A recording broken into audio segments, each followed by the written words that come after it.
Assuming it's all set. All right, thanks for coming in so late. I think that you are those people who know that all of this, our crypto story, is a marathon and not a sprint.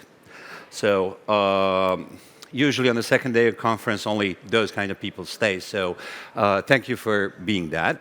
I'll try to be quick and easy on you. So I wanted to talk about mass adoption and NFTs as a kind of tool for that. Yep. Oops. Sorry. Give me a second.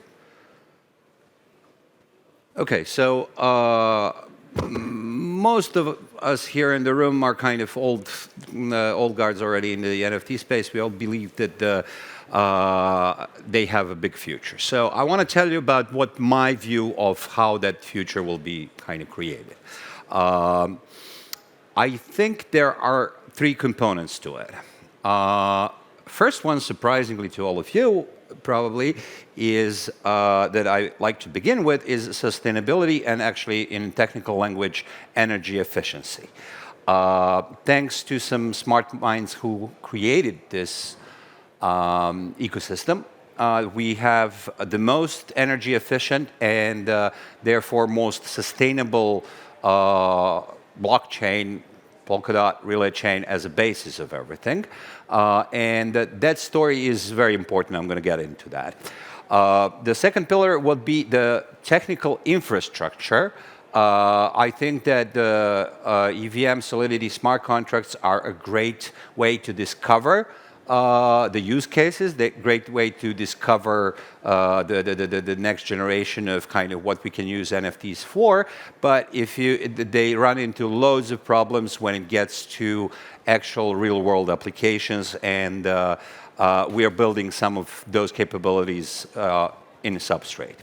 And then finally, and most importantly, the new use cases that will actually be the main driver of the NFTs reaching all 8 billion people on the planet. So on sustainability, this is somewhat unusual for many of you to think about because it's not technical. It's not about kind of getting users, but it actually is. If you listened yesterday, a gentleman from BCG said that when you ask corporates, they are mainly, their first question is about sustainability. Now, we're in crypto space. We don't care what corporates say, but in this case, that doesn't mean they're not right. They are. So there's loads of reasons for that. The main message here is that we're not like proof of work. Polkadot is proof of stake, of course. And what we have done is made that improvement 1,000 times better, so that the CO2 effect on everybody from creating NFTs in Substrate on Polkadot has extremely small impact, the way it's supposed to be. The technology is not supposed to burn the planet like Bitcoin is. So, and we actually have gone a step further. What we are trying to do is, we have been preaching that for a couple of years now, I think. But the next step is to take action. So we have created, together with Metacarbon, carbon offset NFTs. So today you can go on our market and get a carbon offset for whatever you want. Mainly, it's designed for creating collections for NFTs, but you can use it for anything you want. Polkadot can use it to offset its carbon footprint. You can use it for your own parachain or for your application, or just for being here today or flying in here today. If you trust the trustless source here more than you trust your airline saying that. So that can be very important for a lot of brands coming in. That can be have a lot of importance to a lot of things. So it sets the tone for the conversation in a different setting than saying, "Come on to Polkadot, we'll give you $1 million." Okay, so it's a different kind of conversation you begin with. Second important pillar for real mass adoption is the infrastructure technology. So what we have built on Substrate and for Unique is the true next generation NFT infrastructure. NFTs are built natively. They're not tied into a smart contract. That's very important for scalability and for loads of other things. We have a very flexible rights management for collections so that you can choose, if you're making a game, you want to have certain rights to that NFT, even if you sell it, because you can use this to actually lease it or to rent it or to do all kinds of different things that are time-based, for example, or something else. We have customizable NFTs. I'm going to show you a video at the end, a very eye-catching thing. Multi-resource means that your NFTs, if you tie them to your identity, for example, you can start collecting all kinds of stuff that's fungible, non-fungible, refungible, etc., so you can all have in one place. Dynamic NFTs are kind of a thing. We have a great partner for that, Snarkart, one of OGs in the NFT space, and they have their protocol for the dynamic NFTs they call OG. So you can actually build them fairly easily, quickly, surprisingly so. And finally, fractional NFTs. We support them natively as well. We'll be releasing very soon the project we've kind of envisioned a little while back. We bought a CryptoPunk. We're bringing it into Unique and are distributing it as in, I don't know, 60,000 fractions, something like that, which will be a gift to any community member, and they give you the same rights as you have as the original punk owner. All of these things are actually done, okay? This is not, I'm not talking about future tense. I'm talking about today. You can go to our marketplace today and see some customizability things. You can see some of the things I haven't mentioned there, sponsoring and so on. Okay, so many people know this already. This is a very already ready and mature kind of, as it gets in the crypto space, mature technology. Now, things get really interesting in use cases part of the story. So what we have so far dominating the NFT space is collectibles mostly. We talk a lot, and there are a few bright stars in the gaming space as well, right? My kind of predecessor here on the stage was talking about that. We have digital art, which is mostly not art, but people call it that. Those are kind of things that came up because they were very simple to do. You can to make NFTs that serve these purposes, it wasn't that hard technically. These are things, these are verticals, these are use cases that I consider small. Well, gaming not yet. Gaming has not shown its face yet fully. It will grow over time a lot. But other than that, collectibles are relatively small comparing to everything else we have in the world that we can tokenize through NFTs as individual tokens, as NFTs. So some of the verticals we're looking at, some of the things that people are starting to do and that we consider kind of emerging use cases, they're listed here, and they are things that where I think the future traction will come from. Which one? I have no idea. I don't think anybody does.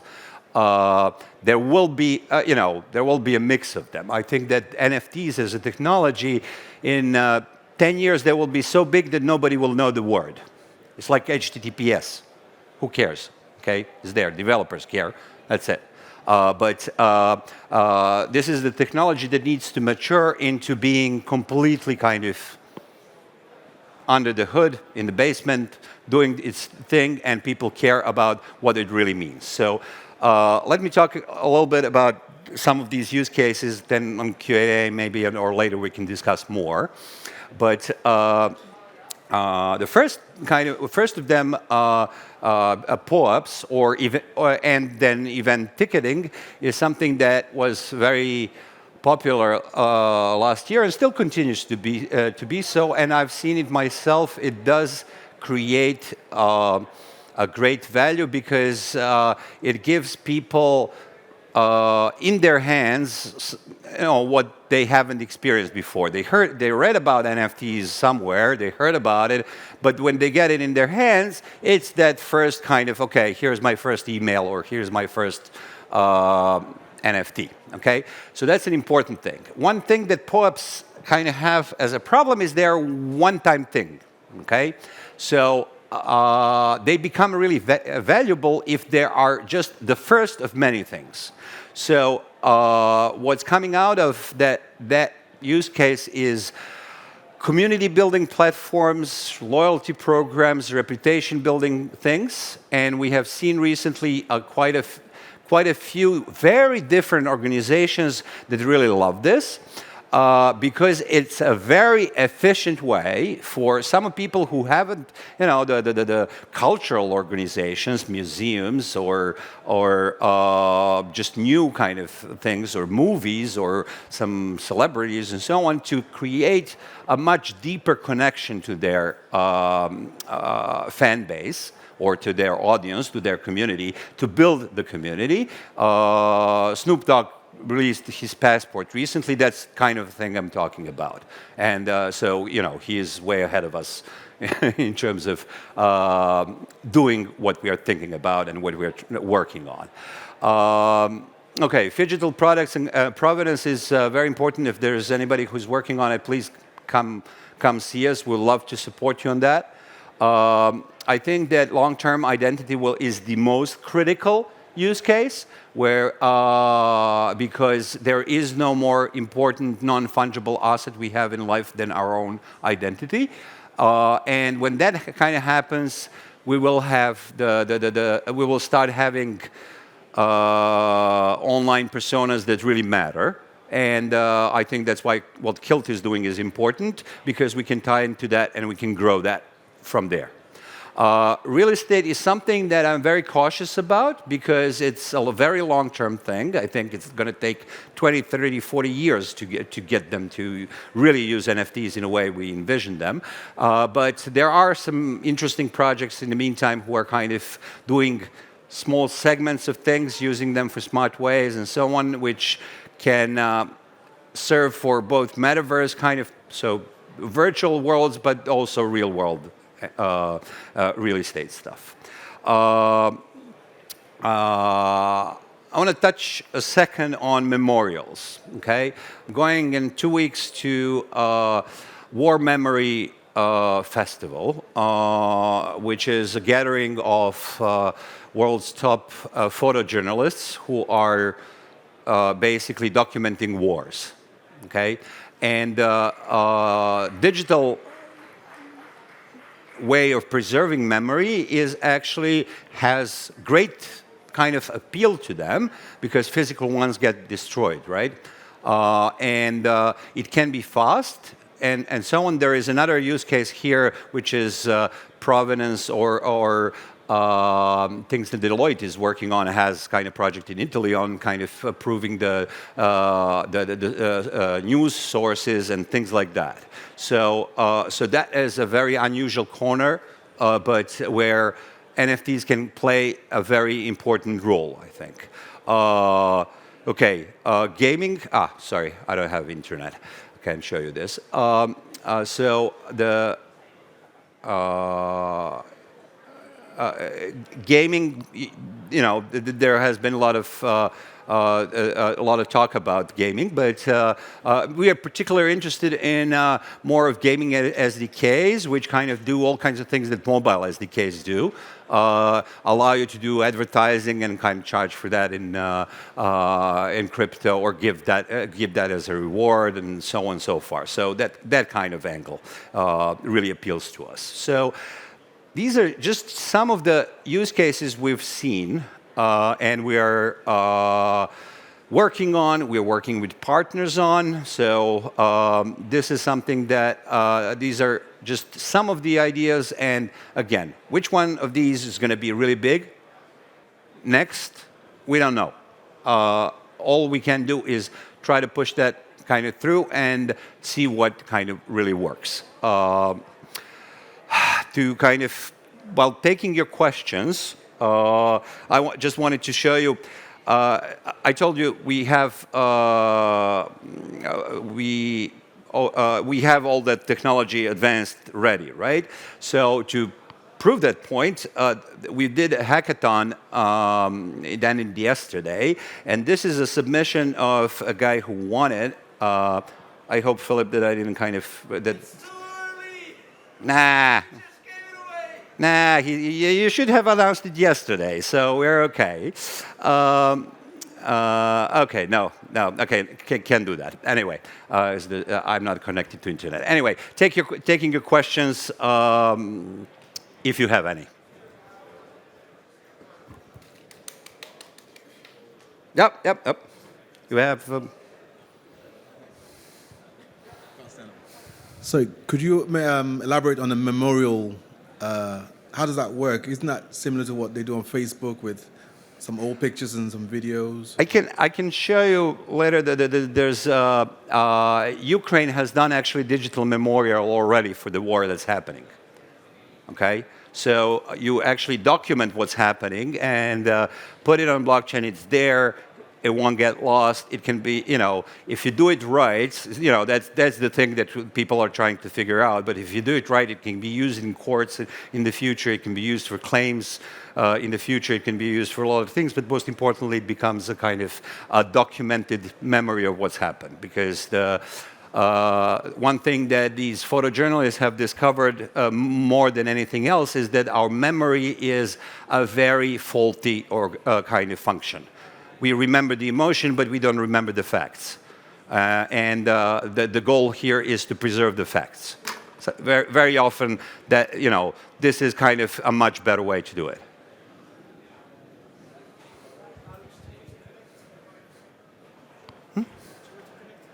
No, it's okay. Yeah, sorry. Yeah, hi. I realize this is a bit unfair question, so you can choose not to answer. I love unfair questions. I'm putting you on the spot here, but yeah. What is your relationship with, and what do you think of Affinity, Moonsama, and Remark? Okay. Affinity, I don't think of them much because I haven't seen them doing something visible. Okay, they came into the ecosystem. They raised a lot of money to do it after having 50 rounds before that to something else, and then they started building something, the same things as everybody else, and then they left. So I don't think about them, okay, because I haven't seen them. Moonsama, what was the second, right? They are focused on their thing, and that's good. I would warn them that their thing is a little bit more expensive than they think it is, so they will have unpleasant surprises there. But I think that building out the community around games, around NFTs, is overall beneficial for all of us. So welcome to the club. Remark, I don't like to comment on because they kind of, I think, have left. So, good riddance. They have been doing some very good things, but, they're not around too much anymore. So I don't know if it makes sense to kind of comment on it. That's it. Okay. I think I have 15 seconds. Happy to answer your questions directly. I like how you said you weren't going to comment and then gave that little snide aside. Thank you so much.